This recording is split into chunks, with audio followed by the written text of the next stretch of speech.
자, 오늘은 경기 성남시 윤영찬 의원의 지역구로 가는 날입니다. 정권 교체를 위한 싱크탱크 355회 방송 시작하겠습니다. 지금 제 앞에 두 분 나와 계십니다. 민진규 소장님 일단 나오셨어요? 예, 안녕하십니까. 민진규입니다. 국가정보전략연구소 소장님. 국책기관의 버금가는 어마어마한 정보를 갖고 계신 분. 책 몇 권 쓰셨다고 했죠? 60, 지금 4권, 최근에 3권 더 냈습니다. 며칠 전에. 출판 재벌. 감사합니다. 어서 오시고요. 그리고 그 옆에는 이상구 복지과 소사이어티 운영위원장님 나와 계십니다. 예, 반갑습니다. 이상구입니다. 네. 자, 여러분 그 복지과 소사이어티 늘 까먹지 마시고요. 후원 좀 해주시고 지난주에 댓글에서 어떤 전 대표님 거론하면서 손이 안 간다고 하신 분 있었는데 그분은 이미 복지과 소사이어티 쫓겨난 지 오래되셨습니다. 사실상 쫓겨난 거지. 자기가 키워왔던 싱크탱크를 완전히 망가뜨린 그분 지금 안 계시다는 말씀 드리고요. 그리고 어제인가 자료가 하나 보도가 하나 나왔습니다. 우리가 지금 이 시리즈 하고 있잖아요. 예. 이 시리즈에 송갑석 의원 쪽이 반응을 했어요. 친명 유튜브 방송이 자기 공약 등을 지금 뭐랄까 폄훼한다? 뭐 이런 뉘앙스로 보도가 하나 나와서 이분들 보시기에 뭐냐면 그 내용을 비판하거나 그러지는 못하고 그냥 쟤네들은 이재명 지지자니까 송갑석 까는 거야 이런 식으로 보도를 하더라고요. 혹시 보셨습니까? 보지는 못했는데 그런 지적이 나오면 우리 새날 스튜디오에 모셔서 한번 공개적으로 토론을 그러니까 반박하시라니까요. 좋겠습니다. 네? 반박하시라고. 뭐 반론 보도 기회를 주실 거죠?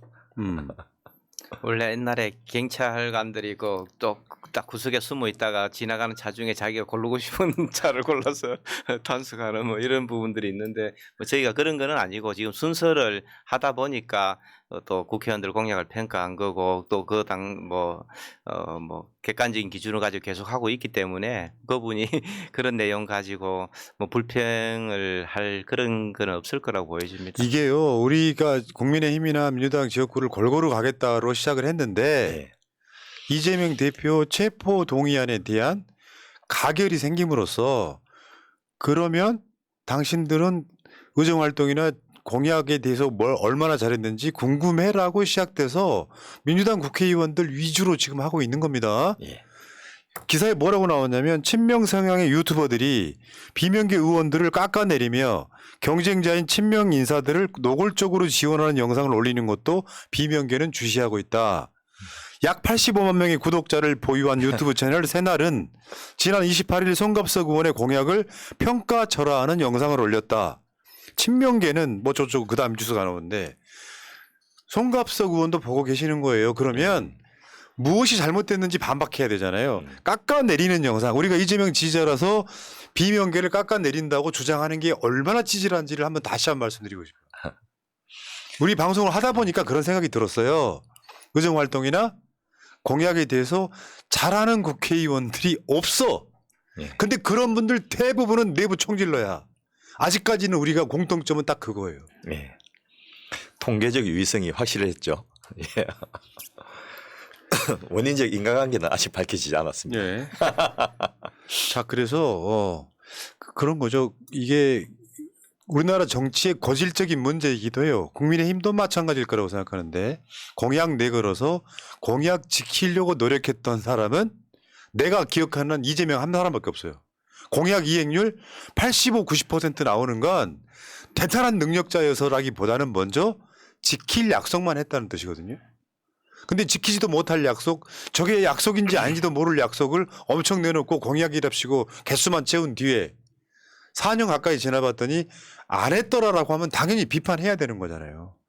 광주 국회의원은 광주팔이 엄청 하셨잖아요. 어떤 노력을 하셨는지 아무것도 안 보여주고 깎아내리는 영상을 비명계를 깎아내리는 영상을 친명인 유튜버가 하고 있다라고 보도를 내는 거 이거 어처구니가 없어서 정말 아유.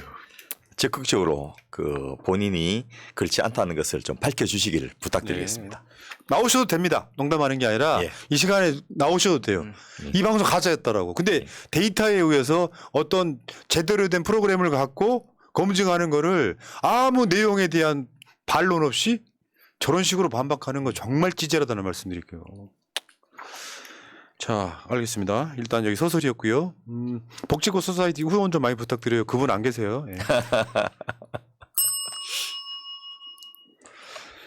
자, 지금 정치권 전체로 보면 이태원 참사 1주기 지나면서 윤석열이 시정연설도 하고 그랬지만 사실 진정성 하나 없는 그러니까 국민의힘 혁신이 만드는 것도 그렇고 네.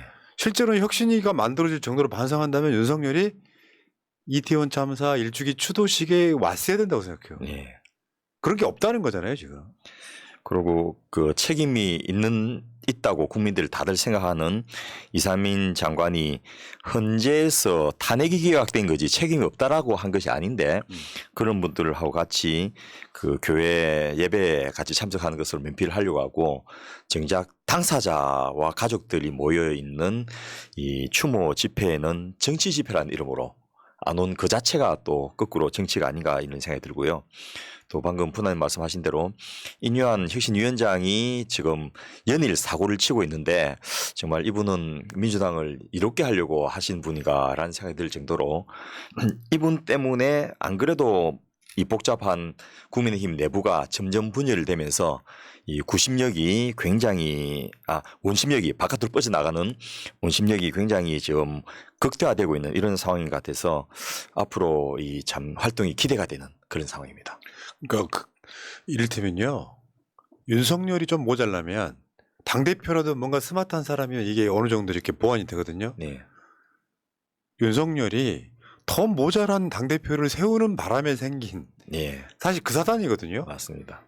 이를테면 이런 거지. 대장을 하려면 그것도 총선을 이끌 대장 정도 되면 국민의힘 사람들이 누구나 다 인정하는 인품이라든가 저 사람은 정말 선거에는 귀신이라든가 뭐 이런 게 있는 게 아니라 원래 김기현이 극우였거든요. 예. 근데 윤석열도 극우예요. 그렇다 보니까 아무리 양보를 하고 혁신을 해도 그냥 그 나물의 그 밥인 형태로 달라질 거 없이 그냥 시간만 보낼 가능성이 되게 매우 높은 상황인 거죠. 자, 알겠습니다. 국민의힘 이야기였고요. 이제 본격적으로 성남 중원구로 가겠습니다. 자, 성남시 중원구 선거구 소개 좀 해주십시오. 예, 중원구 자체가 이제 만들어진 지가 그렇게 오래되지 않는데요. 13대 그 국회의원 선거 전에는 성남하고 광주를 묶어서 저 선거를 뒀으나 13대부터 성남하고 광주가 분리되어서 성남시갑, 성남시을, 광주시, 경기도 광주입니다. 이렇게 해서 분리되었고요. 14대부터는 이 성남시가 구를 안에 그 3개 구를 설치하면서 중원구 선거구로 이렇게 바뀌었습니다. 그래서 14대부터 중원구 선거구로 되어 있는데 15대 국회의원 선거를 앞두고 이 중원구와 분당구가 또 분구돼 가지고 이 완전히 중원구만을 그 관장하는 선거가 됐고요. 일단 성남은 100만 도시인데 분당이 50만이고 중원구, 수정구가 각각 25만인데 이 중원구, 수정구 합쳐서 50만, 분당구 50만이 마치 서울의 강남과 강북처럼 잘 사는 사람들은 분당구 살고 좀 어려운 분들은 수정구, 중원구 살고 이런 식으로 나눠져 있는 이런 상황이라서 제가 이재명 시장님이 계실 때 이제 성남시정 인수위원도 하고 또 성남시의 그 개발 계획 이런 것들도 같이 참여해서 짜 보니까 야 어떻게 같은 시내에 이렇게 칼로 끊듯이 명확하게 지역이 나눠질 수 있을까라고 이제 생각할 정도로 굉장히 좀 특이한 곳이었는데 상대적으로 수정구와 중원구가 이 경제 수준이나 생활이 어려운 이런 분들이 좀 많이 사는 곳이라고 보시면 될 것 같습니다. 옛날에 서울의 철거민들을 쫓아내 가지고 만든 신도시 급조한 신도시다 보니까 예. 황량한 불판에 산비탈에 강제로 쫓아내서 이렇게 만든 도시고 그게 계속 유지되고 있는 거라 이렇게 보시면 될 것 같습니다. 그러니까 그 탄천 중심으로 해갖고 예. 이쪽엔 분당, 이쪽에는 중원 뭐 이렇게 돼 있는 거죠. 탄천을 따라가면서 그 수정구, 중원구 있고 그 다음이 분당입니다. 근데 중원구에 성남시청도 있지 않아요? 예. 중원구 맞죠? 예. 예.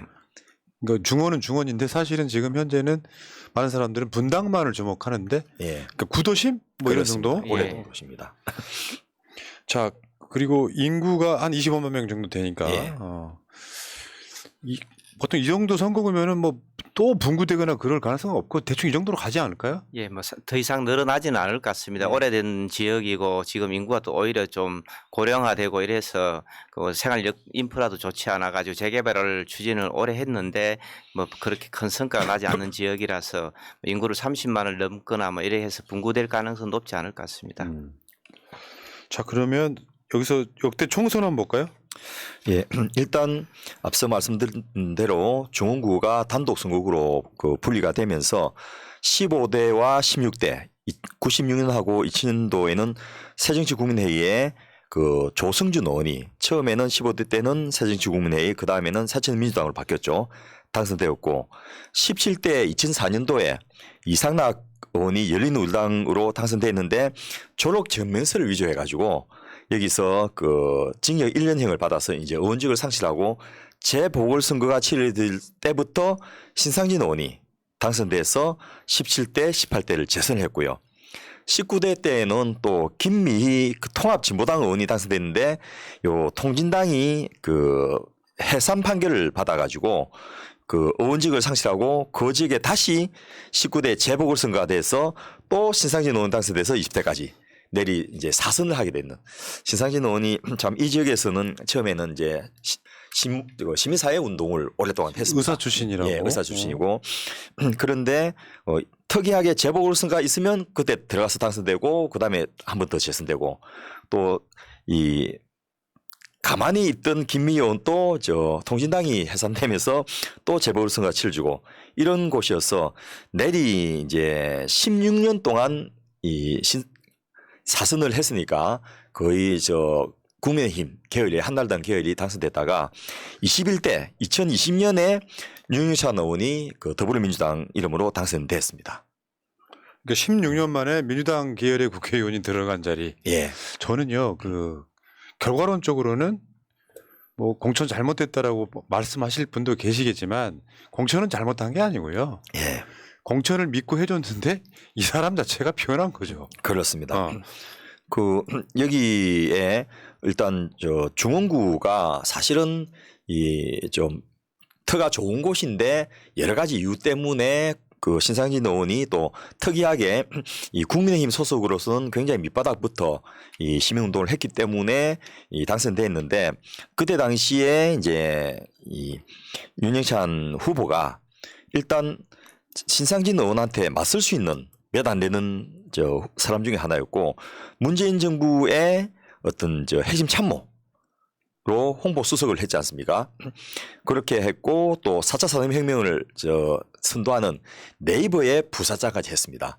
그러니까 그 지역에서 딱 그 맞은 게 아닌가 생각해서 참 저 공천이 잘된 케이스로 생각을 했는데 문제는 그렇게 당선되시고 나서는 전혀 이 시민들이나 유권자들 기대와 다른 형태로 활동을 해버려서 좀 그 문제가 됐던 케이스입니다. 당원들 기대에도 어긋났고 예, 사실 실력을 보여준 것도 없고 오늘 저는 미리 자료를 봤잖아요. 예, 충격적이야. 그렇습니다. 최초의 결과가 나왔어요 지금. 예, 자 근데 이것도 반박하십시오. 예, 나는 잘했는데 왜 니들이 악의적으로 니들이 이재명 지지하니까 그렇게 평가가 바뀐 거 아니냐. 이따가 다시 한번 보여드리고요. 예, 그리고 이낙연은 지금 뭐 다 아시겠지만 동아일보 기자 출신으로 윤영찬과 이낙연 선후배 관계다. 예. 그래서 사실 더 관계가 돈독했다. 예. 그러니까 민주당 대선 후보 경선할 때 승복하지 말라는 이야기를 이낙연한테 한 사람도 윤영찬이에요. 예. 그 이후에는 그냥 뭐 완벽하게 이재명을 뭐 발목 잡는 뭐 그런 수준의 지금 정치를 해오고 있다. 그 우리 국민들이 잘 모르는데 이 윤영찬 의원의 형님이 윤영관 전 외교통상부 장관입니다. 이 참여정부 네, 네. 초대 그렇죠. 장관으로. 예. 그래서 본인 또 이제 그 전주에서 저 풍남초등학교 5학년까지 댕기다가 서울에 올라와서 남국초등학교로 이제 전학을 왔는데 신림중학교 영등포고등학교 거쳐서 서울대 그 지리학과에 입학했고 이 형이 이제 존스 홉킨스에서 박사를 한 그런 인연으로 본인 또 서강대 공공정책대학원에서 국제관계와 통상외교학으로 석사도 하고 이렇게 했는데 그 뒤로 이제 18년을 동아일보에 있었는데 그때 직접 모셨던 상관이 바로 이낙연 국무총리였습니다. 그래서 아주 개인적으로 친하고 또 바른 소리도 좀 잘 할 수 있는 그런 관계였기 때문에 저는 좋은 인연이 될 수 있었지 않았나 생각했는데 이상하게 그 이낙연 캠프에 들어가서부터 나 엇나갈 거야 이렇게 해가지고 조금 저 상식적이지 않은 모습을 많이 보게 됐습니다.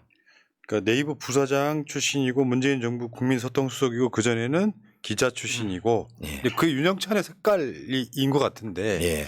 저는 뭐 이렇게 뭐 조선일보, 동아일보, 중앙일보 기자 출신들을 기본적으로 신뢰하지는 않거든요. 예. 그들이 바라보는 그들의 시각은 따로 있어요. 그러니까 물론 이제 저런 사람 중에서도 민주당으로 들어올 사람이 있겠지만 그 사람들이 보는 시각은 상당히 기회주의적이에요. 그 시각이 평화 시에는 먹혀요. 근데 전 시에는 안 먹히는 시각을 갖고 있어요. 그러니까 절대 중도까지는 이야기하는데 지지층 결집할 유전자가 없는 사람들이에요.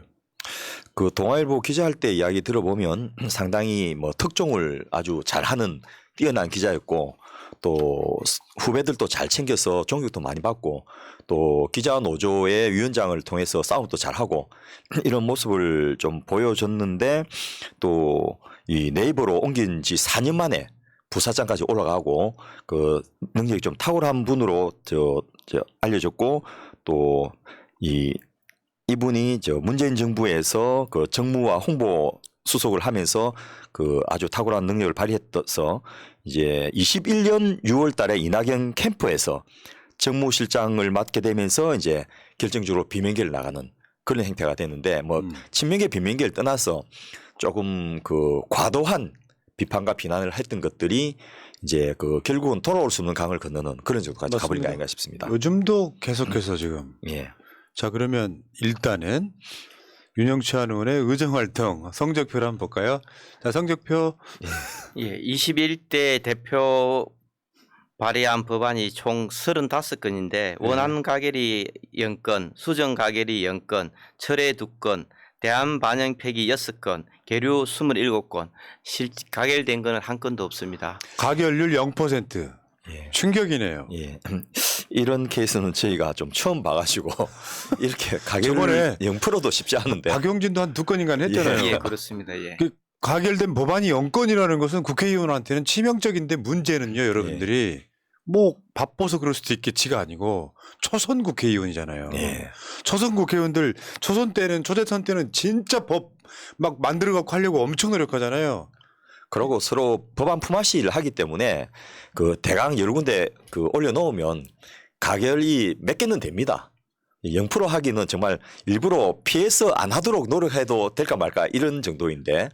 사실 또 제출한 법안들 내용들도 제목들도 보면은 사실 공약하고도 전혀 관계없고 지역구하고도 연관성도 상당히 낮습니다. 뭐 그걸 일일이 다 지적하면은 좀 그럴 것 같아서 그 부분을 예. 좀 뺐는데 뭐 일단 그렇습니다. 그러니까 이런 게 있어요. 이재명 대표를 비판하더라도 이런 실력이 막 뛰어나거나 그런 사람이면 아 그래도 저 사람은 민주당에서 그래도 실력 있는 사람이야 이런 소리 들을 텐데 네. 일단 저는 아까 말씀드린 게 이것 보고 충격적이라고 말한 게 아니에요. 예. 가결된 법안 0건은 빙산의 일각이다. 예. 그런 정도 실력밖에 안 되시는 분이 언론 타는 것도 겁나 좋아하셔요. 최근에 우리가 몇 주 동안 한 분들 대부분 특성이 그렇죠. 예. 의정활동 못해, 공약도 안 지켜, 언론 나오는 거 좋아해. 자, 그러면 성남 중원구에 출마 예상자들 누가 있을까요? 예, 22대 내년 출마 예정자는 뭐 지난번에 윤영찬 의원하고 경선을 같이 치렀던 조신 전 지구당 위원장이 계시고요. 이분이 경기도 시장 그 상권 진흥 원장도 하시고 균형발전 특별위원도 하시고 했는데 내년에 또 이제 경선을 치를 것으로 예정돼 있고요. 그 배국한 전 성남시장도 아마 지금 나올 것으로 예상되고 있습니다. 그런데 완전히 다크호스로서 이 현근택 변호사가 지금 엄청나게 치솟아 오르고 있는데요. 여러분 최근에 실시된 이 김어준의 여론조사 꽃에서 현근택 후보가 현직인 윤영찬 후보를 꺾고 1등을 해버렸습니다. 근데 지금 화면에 보시는 것은요. 그러니까 민주당, 국민의힘 지지자 등등 다 포함한 전 지역 여론이 저거고 예, 윤영찬 12점이 현근택 14.6인데 민주당 지지층으로 가면 심각해요. 예, 민주당 지지층으로 가면 현근택 30, 윤영찬 17.4. 그러니까 사실은 현근택 변호사는 우리는 잘하는 사람이지만 지역에 가면 신인이잖아요. 예. 그 지명도에서 이미 민주당 지지층들은 저런 여론조사가 나오면 더 벌어질 거예요 나중에는. 예. 아 이런 사람이 있었어라고?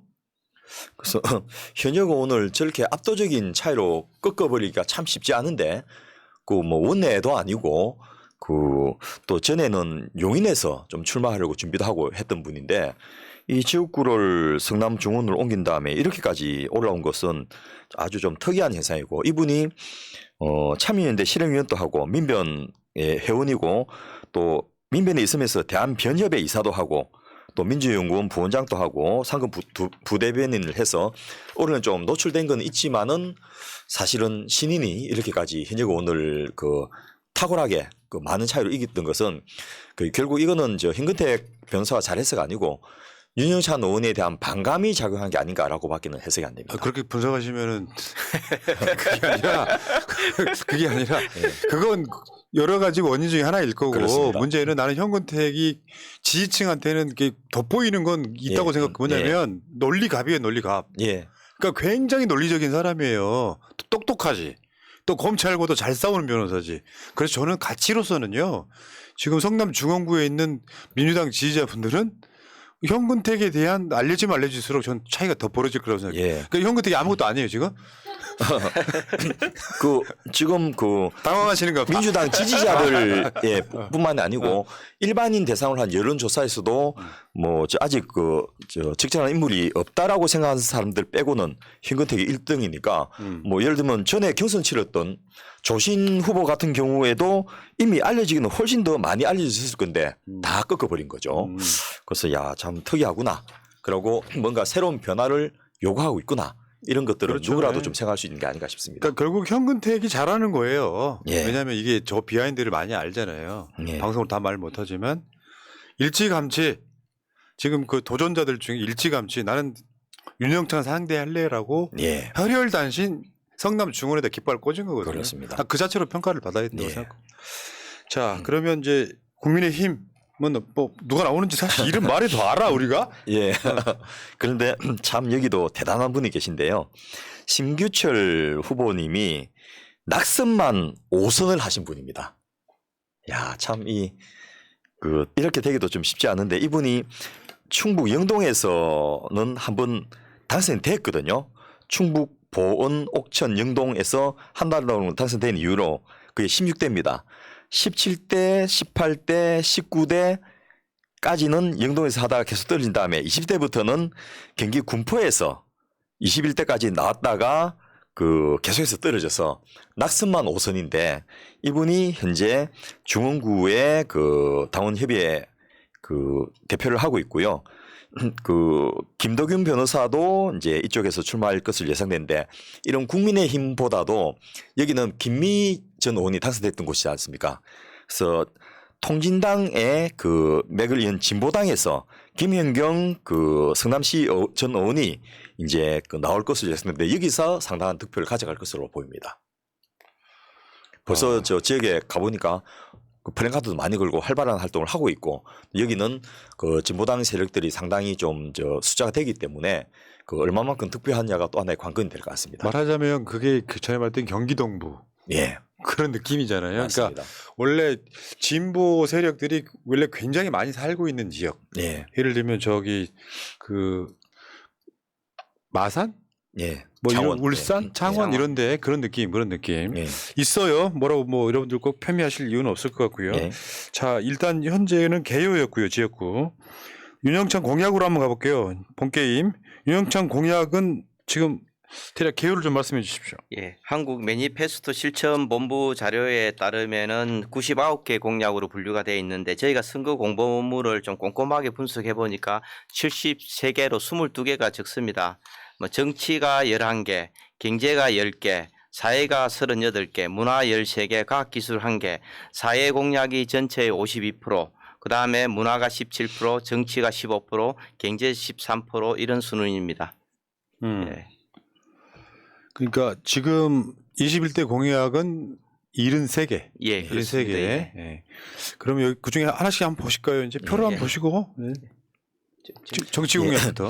정치 공약이 저희가 분류를 정치 공약으로 하긴 했지만은 이걸 정치 공약으로 분류하는 게 맞는가 싶은 생각이 들 정도로 좀 의아스러운 게 11개 중에 6개가 재개발 공약입니다. 물론 이 지역에 재개발 수요가 상당히 있고 인근 저 수정구 태평동 같은 경우는 많이 재개발됐기 때문에 상대적으로 이제 이 부분에 대한 수요가 있는 건 사실인데 부가세 과세 기준을 6,800만 원에서 6천 내 7천으로 상향하겠다는 공약 외에는 상대운동, 중앙동, 금강동, 은행동의 재개발을 차질 없이 추진하겠다. 이게 공약이고요. 재개발 구역에서 해제된 4개 지역은 전국 최초로 결합형 가로주택을 추진하겠다. 이것도 공약이고요. 주민자치센터 내 그 건축 상담 및 공간관리자를 건축 코디네이터로 상시 배치하겠다. 이것도 재개발 관련 공약이고 재개발 사업을 차질 없이 시행하겠다는 것 자체가 또 공약입니다. 근데 이게 정치 공약이라는 게. 아니, 그게 이제 행정 조치가 필요하니까 재개발을 하려고 하면 행정 관세 허락을 받고 이래야 되니까 그런 부분에서 그렇게 분류할 수밖에 없습니다. 뭐 일성이나 산호 지역의 재건축 사업을 차질 없이 추진하겠다.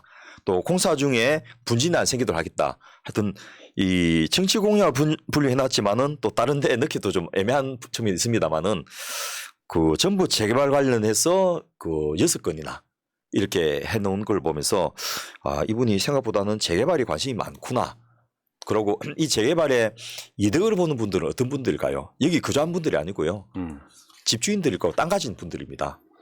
그래서 아 조금 여기 중원구 주민들이 다들 어렵고 힘든 분들이 많은데 그런 분들을 위해서는 아예 공약을 좀 많이 안 내고 그 집주인 땅주인 그다음에 또 하나가 좀 있다 보시면 재래시장 활성화 같이 상인들 이런 공약들이 많아가지고 아 이분은 타겟 자체가 좀 다르구나라는 생각을 하게 됐습니다.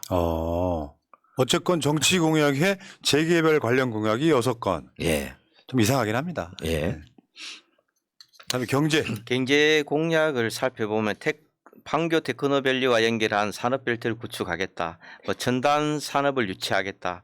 스타트업 창업 일자리 교육 생활 인프라를 구축하겠다. 뭐 이런 게 산업단지 관련된 공약이고요. 그다음에 모란시장이라든지 성호시장, 단대시장, 주요 재래시장을 특성화 사업을 진행하겠다.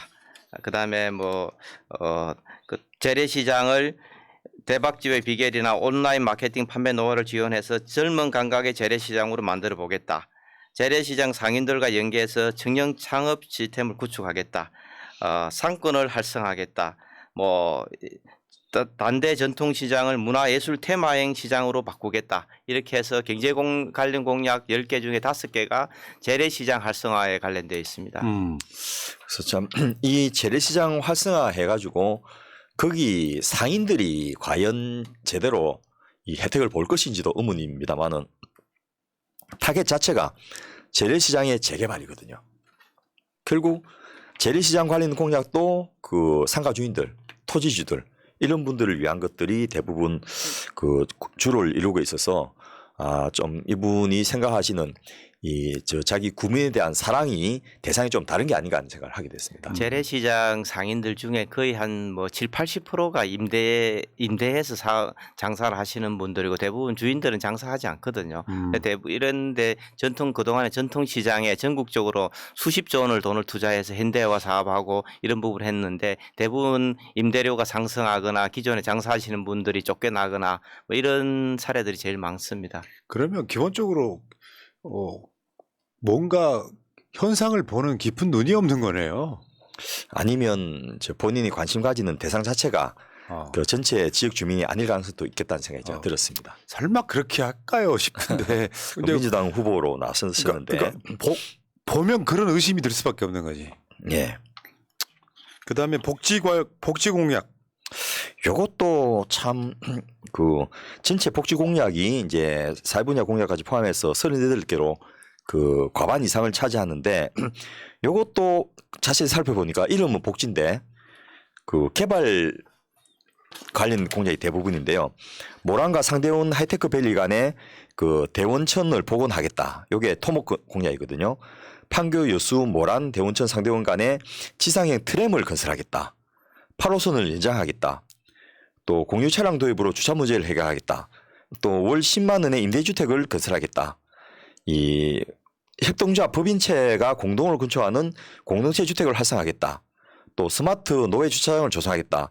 노주택 개보수를 지원하겠다.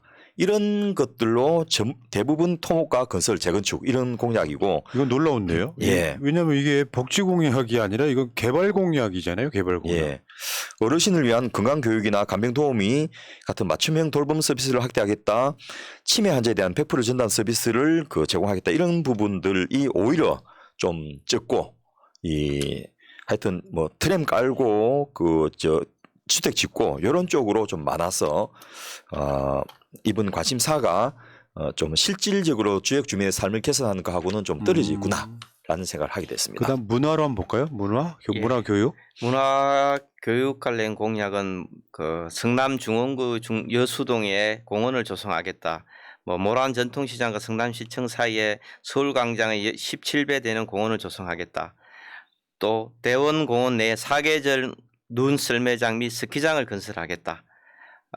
문화예술체육공원을 만들겠다. 초중고등학교 실내체육관 설치 의무화를 하겠다. 뭐 이런 부분들로 이것도 사실상은 새로운 건물을 건설하거나 뭐 이런 부분들이 많다고 볼 수 있을 것 같습니다. 그러네. 이분은 진짜 무슨 건설 일, 뭐 토목 이런데 되게 관심이 많네 보니까. 18년 동안 동아일보 기자하시면서 정치보도 하시고 여러 가지 현장 사회부로 현장도 많이 다녀봤을 건데 몰라서 안 하지는 않았을 건데 특이하게 공약으로 정해서 발표한 것은 대부분 토목과 건설 관련된 부분이 다수를 차지하고 있어서 예. 민주당 후보의 공약에 맞는가라는 생각을 하게 됐습니다. 그리고 이제 마지막으로 과학기술. 이 중원구가 옆에 분당구의 판교라든지 또 수원의 강교라든지 이런 데 비해서 인접한 곳에 있음에도 불구하고 굉장히 과학기술이나 이런 쪽에 낙후돼 있고 그로 인한 혜택을 거의 못 보고 여기 계신 분들이 판교로 출퇴근하는 것이 주 일입니다. 그래서 이 셔틀버스를 돌리고 이 버스가 근처에서 회차하고 막 이런 것들을 제가 많이 봤는데 정부 공모사업에 2천억 원을 확보하겠다. 또 스마트 산업단지로 업그레이드하겠다. 이런 것을 포함한 성남 하이테크 밸리를 스마트 단지로 육성하는 공약 딱 하나가 산업 관련된 공약입니다. 자, 뭔가 균형이 안 맞는다 그럴까요? 네. 왜 정치, 경제 공약 이런 것들 보면 약간 균형감 있는 사람들이 있잖아요. 네. 대략적으로 딱 지킬 공약만 하고 거기에 딱 현실적으로 이루어내고 이런 느낌이 아니라 역시 공약을 내걸 때 막 중구난방으로 막 끼워넣는 느낌. 자, 그러면 두구두구두구두구. 예. 자, 5개 분야 평가에 대한 총평. 예, 전체적으로 공약을 평가해 보니까 달성 가능성도 하고 적절성, 측정 가능성, 운영성, 합리성 모두가 다 하로 지금 현재 5개 분야가 하를 받은 최초의 국회의원이다 이렇게 9개 보시면 지역구를 했는데 와, 처음으로 네. 야. 올 하가 나왔습니다. 사실 뭐 제가 어떻게든 중을 주려고 상당한 고민들을 많이 했었는데 원래 그런 인품이시잖아요. 큰 소를 찾았어. 도저히 좀 양심상 하기가 어려워서 이번에는 모두 하루 평가했습니다. 그러니까 저기 윤영찬 의원은 뭐 어떻게 받아들일지 모르지만 공약 평가를 했더니 개판이었다는 거죠. 네. 달성 가능성, 적절성, 뭐 그다음에 측정 가능성, 측정 가능성, 운영성 다 포함해서 합리성. 아주 엉망진창이었다는 거잖아요. 설명 좀 해주십시오. 달성 가능성에서 보면 일단 지상형 트램 건설 공약은 용역 자체가 중지가 돼 버렸습니다. 이 2022년에 8월에 경기도 도시철도망 반영을 해서 이것을 타당성 조사를 해야 되기 때문에 일단 하다가 중지가 돼 버렸고요. 8호선을 광주시 오포와 판교까지 인정하는 공약도 예타를 2024년 이후에 재추진할 예정이라서 이 핵심적인 이 지역 개발, 교통 인프라 구축 관련 공약은 전부 다 홀딩된 상태입니다. 뭐 이게 또 성남시장의 공약하고 또 중첩되는 부분들인데 아직까지 전혀 지금 사업성이 없어서 국가가 예산을 배정해 주지 않고 있습니다. 지금. 그러니까 달성 가능성이 없다 이런 뜻입니다. 예, 이 그렇습니다. 공약은. 예, 그렇습니다. 자, 그럼 적절성 한번 볼게요. 예, 적절성 측면에서 보면은 공유 차량을 도입해 주차 문제를 해결하겠다 이런 부분인데 지금 공유 차량 같은 경우는 민간 업체인 소카가 거의 뭐 국내 시장을 다 독주하고 있어서 성남시 자체적으로 공유 차량 사업을 하거나 이럴 가능성도 낮고요. 그다음에 녹지대를 뭐 스마트 노예 주차장으로 조성하겠다. 뭐 이런 부분들도 녹지대를 지금은 보호하는 것이 지금 그게 더 중요한 시정 목표가 돼야 되는데 그거 주차장을 만든다는 것도 맞지 않는 것 같고 또 특히나 초, 중, 고등학교 실내 체육관 설치를 의무화하겠다는 것은 지금 현재 그 성남도 그 오래 전에 만들어진 그런 지역이고 뭐 하다 보니까 운동장도 제대로 없는 그런 학교들도 있는데 학교 실정이라든지 이런 부분도 반영하지 않고 모든 걸 의무화한다는 것은 좀 적절하지 않다 이렇게 판단을 했습니다. 그래서 이것도 예. 공약 자체가 적절하지 않다 이런 얘기예요. 그 초중고등학교 부지가 이제 굉장히 중요하기 때문에 복합 재개발 사업으로 지하를 그 한 7층까지 파가지고 주차장도 만들고 실내 수영장도 만들고 체육관도 만들고 이런 사업들을 서울에서도 꽤 많이 했습니다.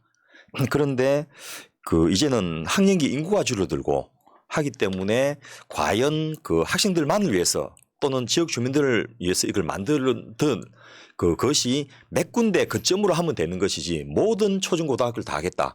이거는 일단 말이 안 되는 것인데 좀 너무 성의 없게 내걸은 것이고 관련된 이 정책들을 어떻게 추진돼 왔는지를 보면 이게 참 쉽지 않다는 걸 알 겁니다.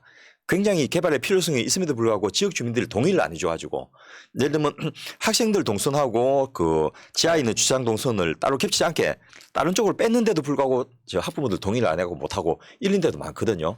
근데 그런 것에 대해서 아무런 해결 방안 제시 없이 모든 초중고등학교를 다 실내 체육관 설치를 의무화하겠다면 그냥 지상에 지어야 되는 거예요. 그러면 이게 과연 지어가지고 누가 얼마만큼 활용할 것이고 그 돈은 어디서 나올 것인지 이런 것들이 지금 전혀 대책 없이 내질러난 공약이라서 그러네요. 좀 무책임하다 이런 느낌을 줬습니다. 상품이라고 하면 허위 과장 광고에 속하죠. 이게. 예. 다음 측정 가능성 한번 보겠습니다. 예, 측정 가능성을 보면은 지금 그 재래시장 관련된 부분들인데 이 대박집의 예. 비밀을 예. 공유해서 온라인 마케팅과 판매 노하우를 지원하겠다. 이 소위 말해서 전 재래시장의 백종원하 이런 공약을 내세운 거예요. 물론 이제 본인이 네이버 부사장도 했으니까 이런 것들을 좀 모델링화하는 건 가능하다고 생각할지 모르겠는데 일단 사례도 없고 그 롤 모델도 없고 또 이 용어가 모호해갖고 얼마만큼 한 것이 이 공약인지 공약의 구체적인 내용이 어떻게 될 것인지 이런 게 하나도 없습니다. 그러니까 측정이 불가능하다는 거죠. 그렇죠. 젊은 감각의 재래시장이라 이렇게 얘기했는데 그 자체가 상당히 모호한 그렇죠. 사람마다 용어다. 다르지. 예. 재래시장. 예. 젊은이들을 여기 끌어들이려고 뭐 안에 공연장도 만들고 또 젊은이들한테 무료로 빌려주는 그 점포 같은. 점포도 만들고 여러 가지 뭐 또 상품권도 그 젊은이들한테 저 배포해주고 이렇게 했는데 성공한 곳이 아직은 별로 없습니다. 재래시장은 일단 그 좀 나이 있는 중장인 이후의 분들이 가시는 곳으로 되어 있기 때문에 오히려 그런 분들을 위한 프로그램을 해서 이 홈플러스나 이마트로 가는 저 분들을 좀 유도하는 그것이 오히려 더 합리적인 공약일 건데 대박집의 비결 같은 것들을 재래시장에 아무리 넣어봤자 그것으로 재래시장이 활성화되기가 쉽지 않고 또 최근에 뭐 백종원 관련된 논란이 많습니다만은 프로그램에서 정말 찍어가지고 이렇게 잘 하는데도 그 컨설팅 끝나고 나면 또 망해버리고 이런 일들이 벌어지고 있기 때문에 이것을 이 좀 노하우를 저 프로그램화 해갖고 하겠다는 것은 아직까지는 쉽지 않은 일로 알려져 있습니다. 예. 야, 그러니까 보니까 젊은 감각의 재래시장. 좀 더 정확히 말하면 재래시장으로 안 불러주면은 전통시장이라고 부르는 게 공식 예. 용어죠. 예. 다음에 임대주택 보급 공동체 주택 활성화 이런 것들이 예. 구체적인 개념이나 목표가 불분명해서 사실은 우리가 이제 이 방송을 이제 몇 번 하다 보니까 생긴 거잖아요. 몇 채를 짓겠다. 예. 뭐 이런 게 공약이 아니라 대상을 누구로 하겠다, 어, 몇 채를 짓겠다, 퍼센트를 얼마 정확하게 하겠다. 해야 되는데 많이 지어줄게. 예. 그럼 그게 10채인지 100채인지 10,000채인지 모르는 거죠. 그렇죠. 입주 대상자도 뭐 대학생이다, 사회초년생이다, 신혼부부다, 1인 가구다, 어르신이다 이러면은 사실상 그 일반 거의 대부분 사람들이 사회적 약자는 다 포함되거든요. 그러면 이 사람들에 맞는 유형의 어떤 임대 아파트가 어떤 형식으로 지을 것인지 몇 평인지 또 정말 그 지역에서 10만 원대 임대료를 받는 것이 적절한지 합리적인지 이런 부분들까지 좀 봐야 될 것 같습니다. 야, 그리고 월 10만 원으로 이걸 할 수 있게 하겠다는 것이 그러면 어느 정도 수준이 될 것인지 예. 지역마다 차이도 많이 나고 할 건데 일단 듣는 사람이 기분 좋게 하는 효과는 분명히 있을 것인데 구체적으로 그 실현된 사례가 있는지를 제가 거꾸로 지금 이제 임기가 다 돼가니까 하나라도 있으면 좀 이야기해달라고 네. 오히려 요청하고 싶습니다. 이런 것을 공약이라고 하면 안 되죠. 뭐냐면 내가 당선이 되면 좋은 나라 만들겠습니다. 이건 공약이 아니라는 거예요. 맞습니다. 좋은 나라 만들겠습니다. 독일 같은 경우에는 전체 그 공공임대주택의 30%를 협동조합형 주택으로 공급하고 있거든요. 우리나라도 전세 제도라는 게 있기 때문에 이런 걸 하기가 굉장히 유리한 곳임에도 불구하고 이 건축업자들이라든지 여러 가지 문제들 때문에 이게 그 대통령 공약을 나와도 안 됐는데 협동조합을 자발적인 협동조합으로 공동체 주택을 활성화하겠다. 이것도 일단 개념도 불분명하고 목표도 불분명해가지고 이 평가에서는 낙지점을 받았습니다. 공동체 주택을 활성화하겠습니다. 예. 그러면 한 채를 지으면 100채를 짓는 건지 아무것도 모르는 실제로 한 채라도 지었나 모르겠어. 난 궁금해. 뭐 지금 현재 그 자료를 찾아보니까 실적은 전혀 없는 것 같고요. 공동체 주택이라는 것 자체가 사실은 그 건물 하나 지어서 여러 사람이 공동으로 소유하고 같이 그 안에서 편의시설을 같이 공유하는 그런 개념이거든요. 예. 그게 아직까지 다른 나라에서도 거의 성공한 사례가 없는 그런 개념입니다. 알겠습니다. 저 빨리 진행할게요. 다음에 운영성이요.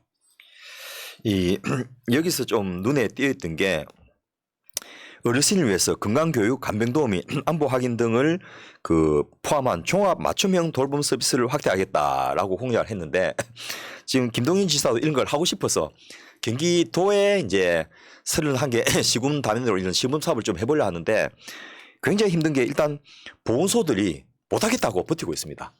인력도 없고 시설도 없고 예산 같은 것들도 확보하기 어려운 상황에서 우리 보고 이걸 어떻게 더 하라는 거냐. 필요성은 인정하지만은 지금 우리 형편을 못한다 이렇게 이야기하고 있는데 성남시하고라도 이런 부분을 협의라도 한번 해봤는지 제가 물어보고 싶은 게 필요하고 좋은데 구체적으로 어떻게 하겠다라는 대안이나 예산 반영 노력이나 뭐 하다못해 중앙정부한테 시범 사업이라도 좀 끌어와서 이런 걸 했으면 좋겠는데 그런 노력이 제가 발견할 수 없었고요.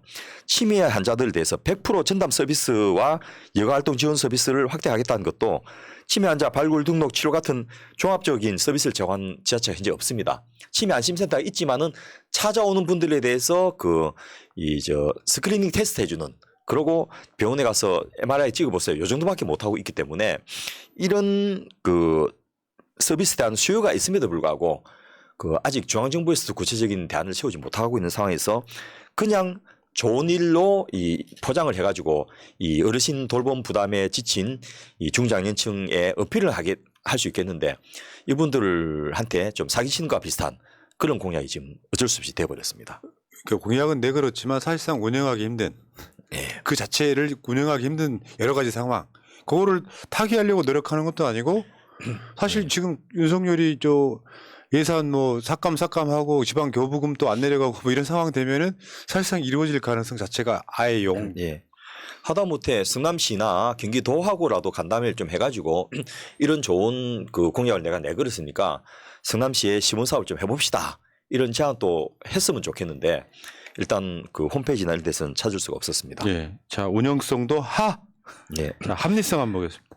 예. 합리성 측면에서 보면은 부가세 과세 기준을 올리겠다, 4,800만에서 6천, 7천만 원을 올리겠다 이런 부분들이 있는데 이것은 일반 자영업자들을 배려하는 그런 공약인데 사실상 월급쟁이 근로자들의 월급 봉투는 유리지갑인데 자영업자만 특별하게 세금 안 내도록 많은 조치를 한다. 이런 것은 행평성 논란이 좀 문제가 있을 것 같고요. 그다음에 대원공원 내에 사계절 눈썰매장과 스키장을 건설하겠다. 이렇게 했는데 웅천에 가면 웅진 플레이 도시라는 게 있습니다. 거기도 2006년도에 실내 스키장을 오픈했다가 2019년도에 사업이 안 돼서 영업을 종료하고 2021년도에 키즈 카페로 변경됐습니다. 그런데 훨씬 그 부천은 인천하고 그 지역에 여러 도시들도 많음에도 불구하고 그 사업 운영이 안 됐는데 성남만 가지고 이런 실내 눈썰매장과 스키장을 만든다는 것은 좀 합리적이지 않다 이렇게 봤고요. 부산에도 실내 스키장을 산에 만들었다가 그 문 닫은 지 오래입니다. 두바이 같은 데서는 될까? 우리나라에서는 예. 가능성이 전혀 없습니다. 두바이는 그렇죠. 성공했습니다. 예. 그리고 사계절 눈썰매장. 예. 아, 좋아. 그 싼 값에 그 조그만 교회를 나가면 실제로 눈이 내리는 눈썰매장이 있는데 사계절을 해가지고 과연 수요가 얼마나 있을지 이런 것들을 좀 생각 안 하고 그냥 질른 공약이 아닌가 생각이 듭니다. 비합리적이다. 예. 이 공약 자체가. 그 중에 또 하나 더 말씀 좀 드리고 싶은 게 시장 상인회와 연계해서 청년 창업 시스템을 구축하겠다 뭐 이런 것도 공약인데 사실상 우리 그 전통시장 살리겠다 그동안에 많은 이런 시도들이 전국 지자체 안 해본 데가 거의 없을 겁니다. 근데 그 부분도 실질적으로 다 실패했고 또 젊은이들이 그 대부분 요식업이라든지 시장 장사보다는 또 ICT라든지 뭐 이런 쪽에 미래지향적인 이런 어떤 업종의 창업을 원하는 그 부분하고도 좀 매치가 되고 있지 않다. 이렇게 봐서 이 부분도 전체적으로 합리적이지 않다 이렇게 봤습니다. 본인이 우리나라의 예. 자영업자 비중이 OECD 국가 중에 가장 높습니다. 그렇습니다. 예. 너무 많아서 누가 들어와도 여기서 성공하기 힘들거든요. 치킨집은 개원한 지 2년 반 만에 80%가 망하는 이런 상황에서 청년들 보고 자영업을 더 하라고 부추기는 것은 조금 너무한 그런 내용인데 이 뭐 조금씩 도와준다 한들 푸드트럭 해갖고 안 망하는 청년이 없습니다. 이런 상황에서 뭐 네가 가라 하와이 비슷하게 해외에 나가서 지지하라라고 했던 박근혜와 똑같은 형태의 공약들을 질러놓고 민주당 후보라고 하니까 좀 안타깝고요. 특히 본인이 이제 네이버에 있었으니까 그 이런 공약을 내걸으면 지역 주민한테 굉장히 각광을 받았을 것 같은데 해외에 나가지 않고도 최고 수준의 IT 교육을 받고 취업 창업으로 연결하겠다. 이런 공약을 내걸었는데 이것도 사기가 되어버렸습니다. 사실상 지금 우리나라 교육기관 뭐 이렇게 정부에서 지원하는 이런 IT 교육이라는 게 기업이 원하는 수준하고 너무 떨어져 가지고 거의 실효성이 없는 그런 공약들이거든요. 사실상 교육 프로그램들이 삼성 SDS하고 했던 멀티 캠퍼스라고 그것만 사실 성공한 모델이고 나머지는 거의 다 실패했습니다. 그러니까 정치 혐오가 생기는 느낌이에요. 뭐냐면 민주당 국회의원들도 물론 우리가 이제 잘하는 국회의원 쪽 지역구를 가본 적이 없어가지고 예. 저 고가면 이상하게 예. 그러니까 그런 그 내부 총질 주로 하시는 분들의 지역은 보면 대체적으로 공약을 안 지키고 의정 활동 못 하고 네. 아주 공통점이 발견되는데 예. 정말 5개를 다 하를 주긴 미안해서 중하나를 주시는 우리 마음 약한 소장님께서 가차없이 예. 5개 분야 다 하를 준 건 최초의 사례다. 예. 야 어떻게 기대를 벗어나지 않을까요? 그리고 초선이면 그래도 뭔가 좀 해보려고 노력을 할 것 같은데 공약 내용부터 또 공약 추진 사항까지 전부 다 이분은 별로 국회의원을 하고 싶은 생각이 없는데 억지로 누가 시켜서 했나라는 느낌을 줄 정도로 너무 좀 무성의하게 하셔서 앞서 나왔던 여론조사 결과하고 매칭이 좀 되는 것 같습니다. 야, 그러니까 그런 거죠. 왜 그지 보통 선거철 되면은 누구에 대한 지역구 민심 안 좋아 이런 이야기 되게 많이 하잖아요. 국회의원은 뽑아놨는데 예. 뭔가 달라진 게 단 하나도 없는 거. 어떤 경우는 그런 분들이 있어요. 뭐 지역구에 무슨 예산 확보 이야기를 하면 식상하다고 하시는 분들이 있는데 실제로 국회의원 입장에서는 내가 이 국회의원이면서 국회에서 뭔가를 내가 가져왔다 뭐 하는 게 있어야 되는데 그건 또 붙여요. 근데 자기가 한 3년 반 정도 전에 내걸었던 공약이 뭔지를 잘 모르는 것 같은 느낌. 실제로는 그거 계속 자기 마음속으로 리마인드 하면서 이거 어떻게 할 것인지에 대한 의정활동 보고서라는 걸 내잖아요. 현역 의원들은.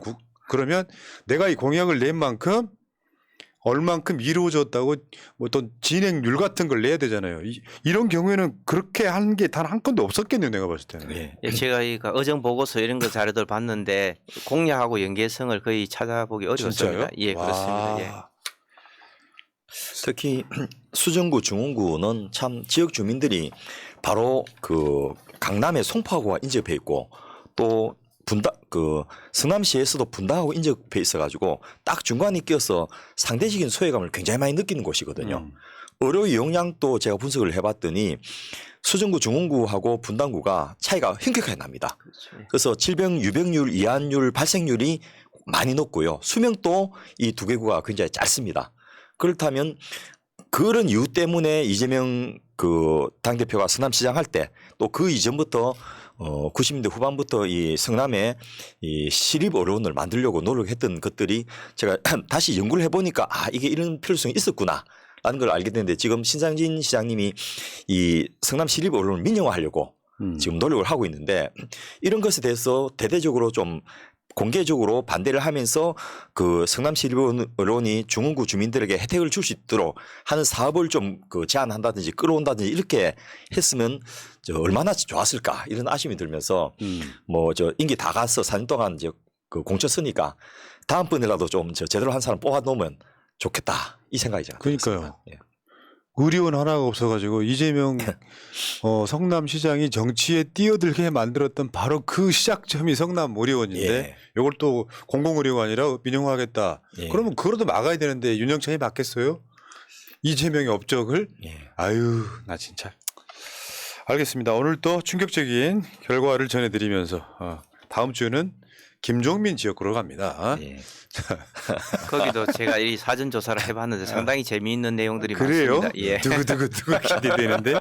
저는 개인적으로 참 가까운 사이라서 마음이 좀 복잡한데 그래도 평가는 객관적으로 그럼요. 하겠습니다. 그러니까요. 저 새날이 뭐 송갑석이나 윤영찬에 대해서 불만을 품고 우리가 분석한 게 아니고 전문가들이 분석하신 것을 저는 결과만 전달해 드리는 겁니다. 예. 뭐 악의적으로 친명 유튜브가 어쩌다는 그런 식의 언론 플레이 참 역겹다는 말씀드리겠습니다. 자, 다음 주 기대하시고요. 자, 오늘 정권 교체를 위한 싱크탱크 355회 방송 마치겠습니다. 자, 고생하셨습니다. 고맙습니다. 감사합니다. 수고하셨습니다. 자, 7시부터는 정봉주 TV로 가세요. 민주주의 평화 통일 다 죽어간다 이대로는 놔둘 수 없다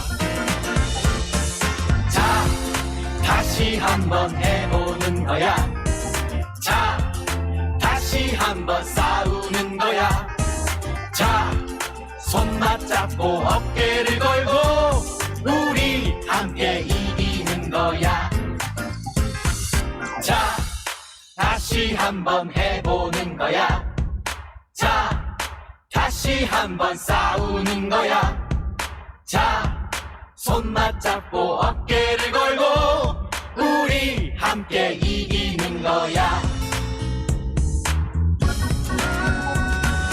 자 다시 한번 해보는 거야 자 다시 한번 싸우는 거야 자 손 맞잡고 어깨를 걸고 우리 함께 이기는 거야 자 다시 한번 해보는 거야 자 다시 한번 싸우는 거야 자 손 맞잡고